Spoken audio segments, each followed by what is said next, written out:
Welcome to the Nosey Gardener channel. Today we are here with Heather in Meredith in Zone 5B. We are going to tour her lovely property and gardens that she's created from scratch. So Heather, say hi and introduce yourself. Hi, yes, my name is Heather Gockel, and I've lived here since 2022 in July, and I've just worked from scratch. You'll find out that this was a blank slate, and it's been my dream come true moving from the city where I only had a postage stamp garden space and a fire escape. Oh yes. Now I can go to town. Use a mix of vegetables, cut flowers. Do you have herbs? Yeah, okay. Right here. So it kind of has everything. Some raised planters in the ground planting, and we've got two of these arbors, and I know you do the twig trellis. You make those. Yes, so much fun. And Heather worked in the garden industry for 6 seasons, and then transitioned into office work, and now she does gardening for fun. So you'll see all that passion. Yes, right? So you've learned a lot through those years. Yes, absolutely. What was fantastic about the 6 seasons, it was in the Boston area. I lived in Brighton and Cambridge, Mass, and in Newton. And I worked for companies in those areas. So I think seeing a variety of properties, you really understand how different landscapes operate differently. Sure. The fun part about gardening is you can make something beautiful out of scratch. That's true. No matter where you are. I want to say too, originally I went to art school. I wanted to be a fine artist, a painter. And so I think gardening is fabulous in that way. And it helps me understand how you've created such a nice design and a mixture of colors too. Really shows through. All right, so I'm going to get the handheld. We're going to walk around. I'll follow you, and we'll just talk about your vision and maybe some challenges. Oh, sure. Yeah. All right. We're going to start here. We're going to walk through the arbor, and Heather's going to... All right. So here I started growing gourds, which are like hard shell gourds. 3 years ago. These are Corsican squash, and these will be future art projects. Okay. And these are birdhouse over here, this shape. And I'll make actual birdhouses. Like, oh, nice. You drill a hole, drain holes, and a thing to hang it. So how many plants are there? On this trellis, we have 2 Corsicans, one on each side, a birdhouse, and a loofah gourd. And loofah gourd are very difficult to grow in our climate. And this one, it had a fruit, but it failed, and I don't think it'll produce. Oh, well. And the greens are so pretty, though. Yeah. Yep. Very nice. And is this one of those like cattle gate? It is. It's a cattle panel from Tractor Supply. That's great. And you just get like 3-foot stakes in. And over here, dahlias. I only got into dahlias this year. Before, I had maybe one plant out front that got shade, and it never really flowered till the end of the season. I really learned a lot and realized I can start the tubers inside, and I did 1-gallon pots in April, and that really gave a jump on the season for me. So and then you do all the tubers, you dig them all up and you save them. Yeah. Okay. Yep. And start them again the next year. And then buy more. Okay. I've heard that's a thing. It's very addictive. I mean, look at them. They're just amazing. We had one casualty right there yesterday. The wind's picking up, and now that they're in full bloom, they're heavy. And so they should really be staked. And they say that when you put the tubers in the spring, stake them right away. Okay. So do you have special tips for your soil and fertilizing to get them? Oh, sure. So all of these beds are, brand new. I dug them out. And then from there, I add like a couple bags of like the Coast of Maine 2 cubic foot raised bed mix. Yes. And then I'll add also like the lobster compost or the tomato or the, depending on what kind of bed it is. But it's a work in progress. I mean, the soil always needs improvement, and this soil was pretty rough from the start. It's right, because it was just lawn. It's a clay layer, sand, and just not great soil. Okay, so you have to really work You on really that. have to amend it. Yep. Okay. Oh, and this is nice. You have cherry tomatoes mixed in here. The super sweet 100s. And then at the other end are sun gold cherry tomatoes. And then I put them up here with the dahlias because I knew these would produce more and be more like picking and easily available, where my tomato crop, I've got 2 tomato beds, but over 30 plants altogether. Oh, wow. Okay. And all different varieties, but I do make salsa, tacan, and pizza sauce. And last year we discovered how good homemade ketchup is. Oh, right. And so I'm going to go into full ketchup production. And what I'll do as they come in, and because you want to process them all at the same time, is I'll freeze them if necessary. Okay. And you know how the skins need to come off. When you freeze them, they'll fall off when you thaw them out. For salsa, I will not freeze them first, but I will remove the skins and seed them. And so I use a food mill. Oh, you do? Oh, yeah. It's a lot of work. To get the seeds out. So tell us about the dark tomato. Yeah, this is a Black Beauty, and I've not grown these before, so I'm not sure of the flavor. I understand that when the bottom is no longer green, this one came off. Look at that. Oh, that it's ripe. So, what about this one? Oh, I see. It's green on the other side. All right. Yeah, not ready yet. Yep. So, very nice. Yeah, they're just starting to come in now. And for the pest control, you see, like I have marigold at the base of all the plants, basil, a few different varieties of basil. This is cinnamon basil, which I love the scent of. It's beautiful in bouquets. So pretty too. Yeah. Heather says she has no fencing around this, but you do have deer, but not. So yes, not terrible. This is an interesting thing. So in the winter, when the leaves drop, you can see that there's a large wetland marsh down there. It really drops on the other side of the stone wall, so it almost creates a wall. Typically, they'll come up, go across the lawn, and that way. So they don't really go in the garden. So more of a travel point. Yep. Very nice. But we do have game cameras, and we will watch them. Like one time something was eating the tomatoes, and we found it was a porcupine. Oh, he was so cute. They are cute. So, and then and your full sun here, which is so nice for the flowers and vegetables. Yeah, and on a slight slope too, which is, you know, and so I always wondered, like, why do the tomatoes do so well down here? And I think it has to do with where the water flows. Oh, okay, right. Like they might just get more water. Do you do anything special fertilizing for tomatoes? I use this, so I did initially the UNH soil test. Okay. And what was fascinating about that is the result was very similar to our well water. Huh. So the middle number, what is it, NPK? Right. Yes.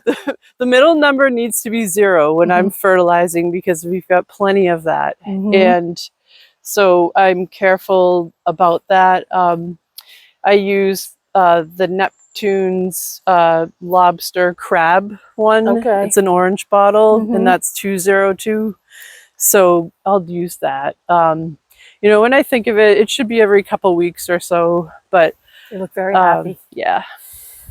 And then I'll follow you, whichever way you think we should go. Yeah. And here's one of the trellises. Got, some pole beans. Yeah. Very nice. Yeah. We'll come up this way. Oh, so here's another. These are like a baby birdhouse gourd. Okay. A little cutie pie. And then delphinium. And of course dahlia mixed in over here too. Oh yes, just a random dahlia. And then one of my little twig creations from, you know, a couple years ago. They do fall apart eventually, but like this I've grown pumpkins on, and a sugar, what is this one? A sugar baby watermelon. Oh, okay. I think it might be ready pretty much. Yeah. And what's exciting, I've always wanted to grow pumpkins. And so this is a huge variety. I've got, wow, look at all like that. White pumpkins. Let's see, there's one right there. That's a snowball. Oh, I see it way back there. Okay. Just a little guy. So no problems with the squash vine borer on these? So the trick is to wait. So don't plant until after July. Oh, this all grew after July? Yep. Wow. Yeah.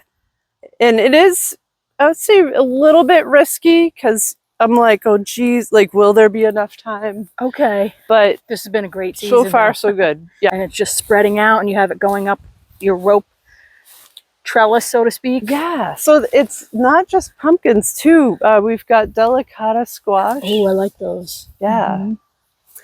And in that corner is a kabocha, a blue Hubbard. These are black bear. Aren't they cute? Oh, okay. Yeah, they're in there. And then zucchini. Gotta have zucchini. Oh, yes. And the yellow squash are in that corner. I do start them indoors as seedlings and I move them out. I like to keep a detailed plant tag and they are future reference. So these were started indoors June 17th. Okay. Yep. And then they went out and, you know, after, I'm going to say like 4th of July area, you know. That's a good... I think an important thing about gardening is a balance and diversity. And it seems that every year there's a new pest or problem. Right. It's different every year. The first year we moved here, there were the Asian brown beetles that devastated the sunflowers. I was out at night, every night, picking them. Oh. And then last year and the year before, stink bugs. Yes. And they're like, I literally was putting tool bags around the tomatoes to protect them because there were like 9 little holes in them. They weren't eating them, but it was just like making infuriating. Oh. Like, yeah. And then this year, the only pest I've seen, but they're not pests, and I talked to other flower growers about it, are another stink bug that loves snapdragons. And I don't see any here, but they're like a black one with red. And so kale. You said the deer like a kale. Oh, yes. This is dinosaur kale or lacinato. And this is a double click cranberry Cosmo. And I have sort of a love-hate relationship with Cosmos because you see they need deadheading every single day. Oh, so it's like, gotta be out here. But they're so pretty, so you know. And you do those from seeds, right? Everything from seed. Okay. Everything that you see, I'm going to say, you know, yeah. So I have in my basement, I think 18 grow lights. Oh, wow. On baker's racks. Yeah. Yeah, that's when you know you're serious. Yeah. I kept buying more and more. But I figure it's a huge savings. Like I wouldn't be, like go to the store and buy all these plants. It would be too much. Oh, yes. You know, so you have to do seeds. And then over here, another thing, like it's amazing how quickly things get grown and overtaken. But this garden bed is all new this year and I put in this little granite pathway. And the point is so that I can get in. Right. And in here, it's already so full. I've got yellow squash and it's like, was it a mistake to put this humongo plant here amongst the dahlias? Like, but you know, it looks pretty. Yeah. And then if you can see this sunflower, more gourds over here. Yep, this is a birdhouse trellis, or it's a single plant, believe it or not. This thing's crazy. In this corner you can see a bunch of them, and also on the back side, this bed I created for zinnias. What are they? The queen lime red. Very pretty. Green envy. And I also, I watch a lot of YouTube as well and follow other gardeners' channels. And these are Flore farms out of Washington State. Which kind are those? Like a silver. I don't. You know, it's funny. I don't remember everything. I'm like, where's the tag? Every name. Oh, precious metals. Okay, great. Oh, good. You have the tags. See, smart. Started May 5th, and so now, do you water these by hand, have irrigation? Yeah, I water by hand. I did get a rain barrel this year. Oh yeah, we're gonna look at that. Yeah, but definitely. And then we got no rain except once. I'm on well water, so Okay. I try to be conservative. Or we also have a water softener system, so I turn that off when I water. Oh, okay. Yep, and we've had a good, okay for rain this year, but I definitely am watering it probably a couple times a week, and for an hour and a half at a time. Yeah, I know it's it's time consuming. Yeah, and working gardening in the city, I saw a lot of gardens with irrigation, and I have to say that I'm not a fan of it. The roots will grow toward the irrigation lines. Interesting. For farm production, it makes sense in growing under plastic, but you'll see in this garden, I really don't like at one point I tried plastic trellis netting for the lisianthus over here. Okay. I don't know if we should. Yeah, we'll keep walking. Keep walking. And honestly, I hated it. I had to pull it out because I'm like, ugh, plastic didn't look right. Yeah. netting. Yeah, so I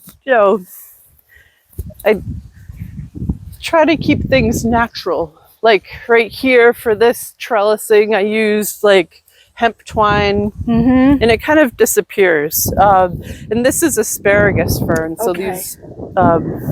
Now that is a perennial, right? The asparagus. It sure is. Yes. Yeah, I bought the crowns, and then you give them a couple years to establish, so you don't really start picking the spears until your bed is able to keep production up. Okay, so you have kale here, different kale there. Yeah. Right? And it's a pretty mix with the purple larkspur. Okay. Right? Yeah. So do you change it up each year where you plant things, or do you? Yeah. Okay. Yep. I'd say some things remain consistent, and other things do not. Like this is, I'm not sure if it was a mistake or not, but in the center there's like a rock. When I created this bed, I found this huge, beautiful kind of quartzy rock. Right. And so I left it, and I decided to put thyme around it, knowing it would creep. But it's sort of a monster, so I've got to like keep it cut back. Yep, and there's so many different varieties. Like in the front of the house, I have one that's super short. Even the variety of thyme I have over here is different than this. And I think we have two different varieties within this, because you've got a darker flower and a lighter one. So the asparagus, I planted more crowns in here last fall, but in the spring they didn't really come up that strongly, and so I had this empty space and I had extra lisianthus, so I'm like, I'm putting it in here. Yeah, beautiful. Yeah, and then that bushy plant is an aster. It'll have purple flowers, the New England aster, and that's perennial. And I have foxglove growing everywhere, and in the spring they put on a huge show. Do they? Yeah, like in this bed along here, going around in that bed, they're all really dead and cut back, and some of them shot a second round of flowers. Nice. So I see you have straw mulch here. Yes. Is that your preferred mulch, or? Definitely, I love it. It holds in the moisture well.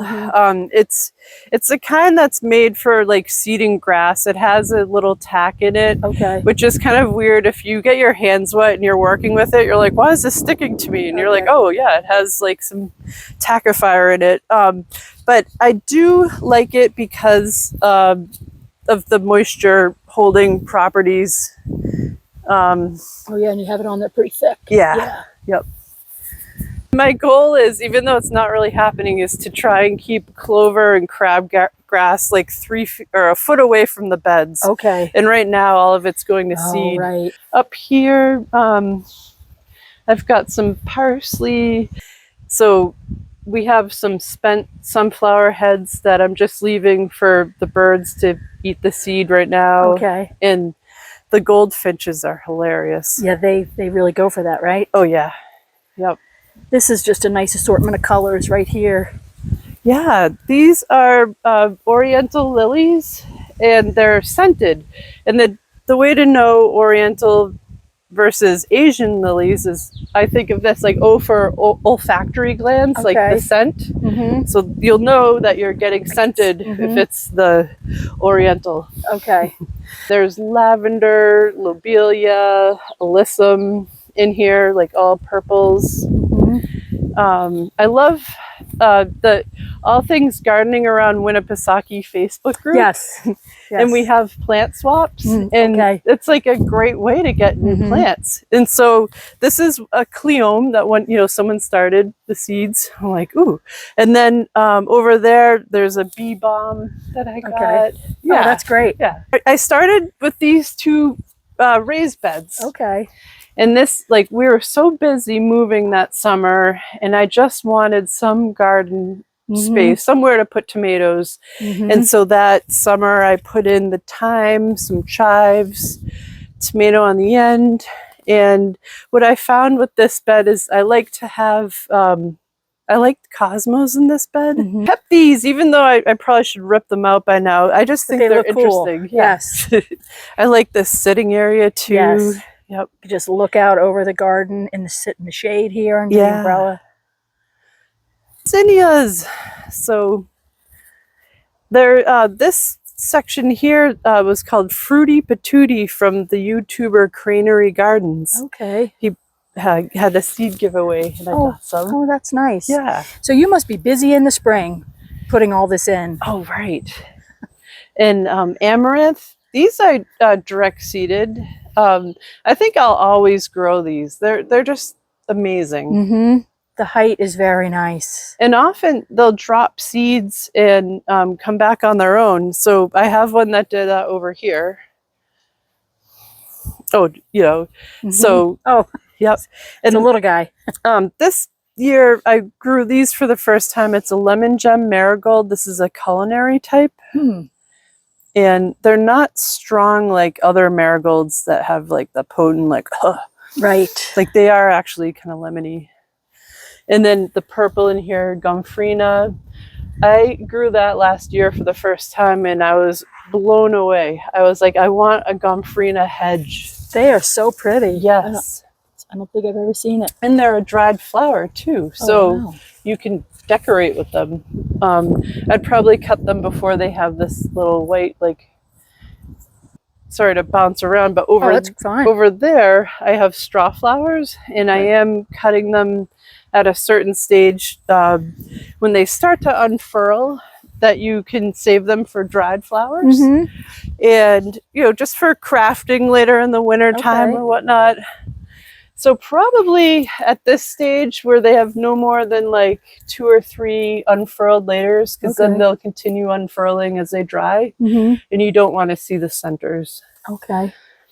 And then like I had extra lycianthus here and there. I just like tucked them in the garden. And I love, you'll notice this, I have like kale and cabbage like randomly, and it's because the color. Yes, like the beautiful. Deep purple, against the green parsley. And vegetable gardens can look not so attractive too, so having them mixed in with the flowers is very pretty. Yeah, absolutely. And same with raspberries. I'm not sure if it was a mistake to put these here, but so be it. So we have trial and error. Yeah, these are raspberries. Oh, okay. Oh, this is nice. I'm getting. Oh, look at that. Yes, almost time, right? Yeah. Oh, there it is. And then these are red, and although they look kind of dark, I have black raspberries down there. Over further, okay. Because they should be kept away from the reds with the disease. Oh, okay. Yep. You want to keep them separate. This is the first year that I've grown delphinium, and I'm very pleased. They're outstanding. They are beautiful colors. Yeah. And I started with plugs that I got from Farmer Bailey, who has a garden club. Farmer Bailey's originally, he was in Vermont, and now, he started this online plug growing or selling business, and he has different growers across the country, and he has for home gardeners garden club, so you don't get like 100 plants, you can get 6. Right. And so so that's where I got the delphinium, but then I grew them from seed this past year. And I have like 3 different varieties. Here, These are pretty. yeah, these I got as dahlia seeds. In the Oh, it's a varieties. dahlia. Yeah. Oh. It was called Bloomquist Simple, and I started about a dozen plants from seed, and each one of them is different in its own unique variety. And so as it goes with dahlias, you save the tubers and it'll be the same plant. But if you save seeds, you know, because of the cross-pollination, they'll be different. So interesting tip. Yeah. For those that are hardcore dahlia fans. Oh yeah, dahlias are amazing. And then in here, carrots, and I haven't pulled any yet. They are, you know, I'm learning about carrots, and also I tried parsnips. Like I've got a couple, like one here and one in the middle here, even though I planted the whole row. I think I may have started them too early. I'm a big fan of a gourd grower, Aaron Letourneau from Sweet Woodruff in New Gloucester, Maine. I went to his house and he sold me these plants. These are martin gourds. Isn't that beautiful? That is beautiful. It's humongous. Like, I don't even know what I'm going to do with it.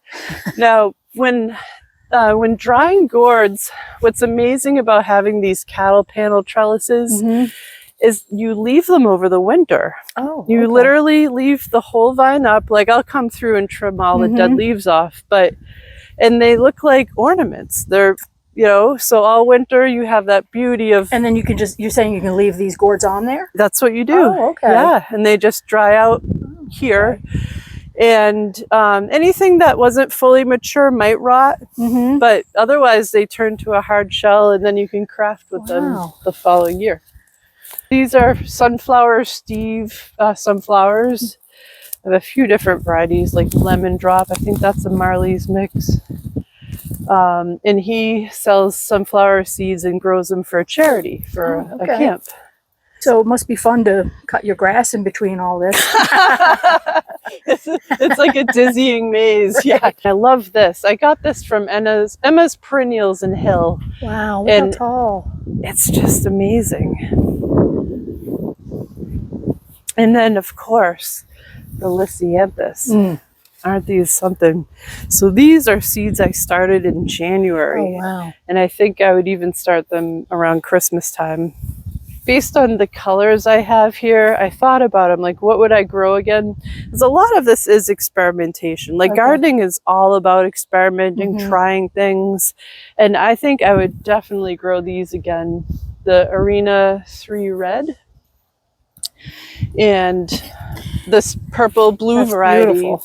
I think if I grew them together, that would be outstanding. And then these are a baby pink color. I really like the centers of these. But very interesting. So you're not necessarily growing the same thing every time. It's always a trial and error for you. Yeah, yeah, absolutely. Like this last year was one of the few dahlias I had. It's called Great Silence. These kind of look, they're not in their best shape right now. It coordinates with your dress. Oh. Yeah. Very pretty. Oh, and over here, this is cardinal flower, and they like to grow in wet locations. So it was very much an experiment trying them here, and they've worked out fantastically. And they are a big attractor to the hummingbirds. Oh, okay. They love the red. I have a lot of pepper plants. This bed is, I would say, more herbs. I've got lemon balm, mint, thyme, chamomile. Oh, and you've got some little peppers there. And you can see for the mint, I kept it in a container. Oh, I see. Okay. Yep. The same with the thyme, because in that other patch where the thyme grew out of control, like I knew I wanted some, but just in one spot. And then the peppers, I'll jump into this bed and you'll see how prolific they are. Like, Oh yeah, look at that. Okay. yep. So we've got Sugar Rush peach and Tabasco peppers. And what I plan on doing is making Tabasco sauce. I did that last year and it was outstanding. And you ferment the peppers in like a brine and then you blend it with vinegar and there's your Tabasco. Oh, perfect. And it's so good. Yes. And then this is an interesting plant that when I was living in Brighton in a family home, I learned about this. It's called Snow in the Mountain. Very pretty. I've never seen it. Yeah. And this came up from seeds that dropped last year. And that's the nice thing about it. Like it'll drop seed and it'll come back in this spot. To not overwhelm yourself, if you do things in 15-minute increments and just keep pecking away at it, you can keep going on a project. Instead of considering it like daunting and like impossible to tackle, it's just better to go at it in like small amounts of, you know, like, a good tip. Yeah, like after work, you might be exhausted or whatever, but you know, coming out in the garden, doing a little weeding here and there is very therapeutic. Yeah. And not feeling like you have to spend the hour out there. Yeah. But I do think that diversity, like having a lot of variety is helpful. In every corner of the garden, I have marigolds. I really like this big, giant orange variety because I find that they glow, you know, and then pretty soon in the fall when things start to die and look drab and whatnot, like these will still be a pop of color. Yes. Yeah. And I also want to show you over here, I learned this from the MI Gardener, MI from Michigan YouTube channel about strawberries. Oh, look at that. Strawberries, he said you should have like one bed for each year over 4 years. And so you should have a year one bed. In those plants, year one, do not let them send runners, do not let them flower. And then year two, you can do that. I didn't do that. So these are my year one. I got them from Johnny's. They're sparkle and they sent off runners and they flowered. I had a small amount, but so these will be my year ones. And I will move all these little pots to a new garden bed. Okay. And so I am going to try the 4 strawberry bed gardening method. So now, will those strawberries stay in the pots as you move them? Oh no. Okay. Nope. They're in pots so that they are easy to move. Okay. So when they sent off the runners, I put a pin in there, and as I lifted it, I could hear roots. Like, look at that. Oh wow. Okay. Yeah. So they're brand new, ready for their new home whenever I get around to digging it. Yeah. All right. And to make a bed, what I do is I go in around with like a flat edge and I cut out squares of sod that are easily, they'll lift out. And then I take a broad fork or even like a spade. I actually have a broad fork, but I got a new one that's only 4 tines and about that wide. And you go in and you loosen up and you find all the rocks. Okay. And then from there you amend the soil. So I do appreciate the no-till gardening method, but I do believe that initially a till is important. So I use the Ego tools. So I have a battery operated tiller, a battery operated edger that I'll use, and make it a little easier. Yeah. Yep. Wow, look at and these lots of bagged compost. Yes. I should get a truckload, but yeah. Wow, look at these. So these don't grow super tall. They just these are a variety called Pro Cut. Which are a lot of the sunflower, like down there, those are Pro Cuts. They are meant for cut flowers. Okay. But you also grow them closer together so the flowers aren't as big. Okay. And when you grow them far apart, they're just bigger like this. Eucalyptus everywhere. And I dried it using glycerin last year. And it's so beautiful indoors as a dried flower. Right. It turns like a burgundy color. Heather's going to talk about her rainwater collection. Yes, so this was really cheap. Who knew? This barrel itself, and It's soft. Yep, Okay. it's collapsible. I can put it away in the winter, and the top zipper's open. It's black. You want black so that algae doesn't grow in it. And the screen on the top is like integrated into the lid. So the Okay. water comes off the roof right there. And then this is a runoff. So I added this hose so it wouldn't hit the house. Okay. And then here, I bought a special adapter. It came with adapter, but I couldn't figure it out. I found this at Ace Hardware, and then I bought a 3-foot hose. And so this is how I'm getting the water. Mm-hmm. And you can see it comes out, you know, it's great. Oh, wow. That's excellent. Yeah. And then this spigot I don't use. It's not that great, but you know. But if you needed to. Yeah. If it was lower on the ground, I could see that's probably why they did that. But you raised yours up. Yeah, it's just not well made. So I'm thinking, yeah, like this is fun. Mm-hmm. And then very basic. I was going to build something with like pressure treated wood and whatnot, but I just realized I needed to put this up. Yeah, so no, I think that was great. 12 cinder blocks. And then these boards I bought pre-cut at Lowe's. Okay. You know, so it's a perfect easy. corner here, right? With and I the got stone. this at like Home Depot online. With anything containing water, you want to clean it out at the end of the season. Okay. Mm-hmm. So I figure this seemed to be pretty good.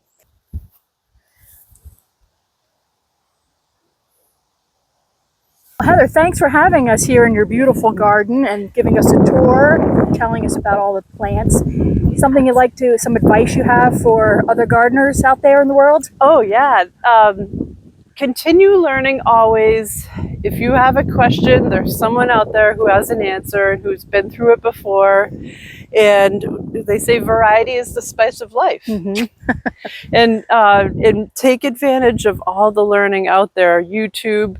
And then, you know, I'll give a shout out to AI. Oh, believe it or helpful. not, Yes. it's been unbelievable. Mm-hmm. So, you know, for remembering planting dates, how many days do I have until my last frost? Mm-hmm. All sorts of things, like organizationally, it's super helpful. That's great. Yeah. All right. Well, thank you for having us.